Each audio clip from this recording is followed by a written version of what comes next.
ثبت صحبت فحشی بین آموزگار بهه و دختری صنف دهم یک مکتب پایتخت چند است از دست به دست می‌گردد و به موضوع اصلی صحبت گروه از مکتب بچه‌ها و جوانان و والدان آنها تبدیل شده است.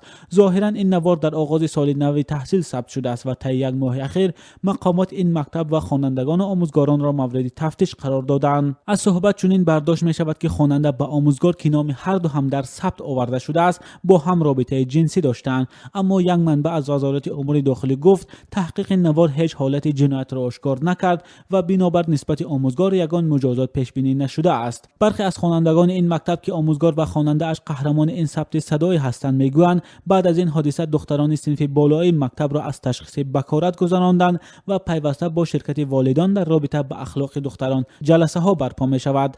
رهبر مکتبی که گفته می شود خواننده و آموزگار در این مکتب کار و تحصیل داشتند از این ثبت آگاهند، اما میگویند آن یگان اساس ندارد و یک تهمت نسبت آموزگار است. خیرالدین و رهبر مکتب مذکور روز 3 اکتبر در صحبت با رادیو آزادی گفت معلم جوانی که در ثبت صدا نامش آورده شده است تا 2 ماه پیش در این مکتب به خوانندگان از فن تاریخ درس میداد.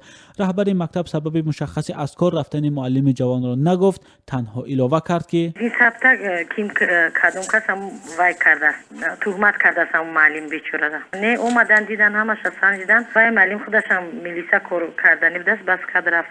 با گفته رهبر مکتب دختری هم که در ثبت نامش آمده است در همین مکتب تحصیل میکند، اما او داشتن یگان رابطه با معلم را رد کرده است. میخونه دختر وایم بردن وایم سود اکسپرت جا بردن. مسئولین مکتب میگویند تفتیش مؤسسه های آنها در پی پهن شدن ثبت صدا در آخر ماه سپتامبر و اول اکتبر شروع شده تا همین هفته قبل ادامه کرد.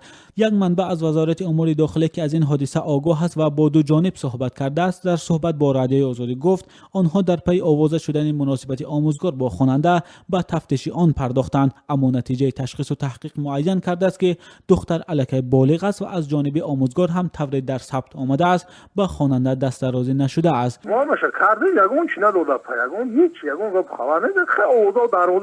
این منبع گفت آموزگاری که در ثبت با خواننده صحبت های محرمانه میکرد 25 سال داشته است و در صحبت با مقامات گفته است او و دختر صنف 10 هم دیگر را دوست می داشتند و دختر را به کار مجبور نکرده است. آموزگاری جوان گفته است آماده است با دختر خانه‌دار شود.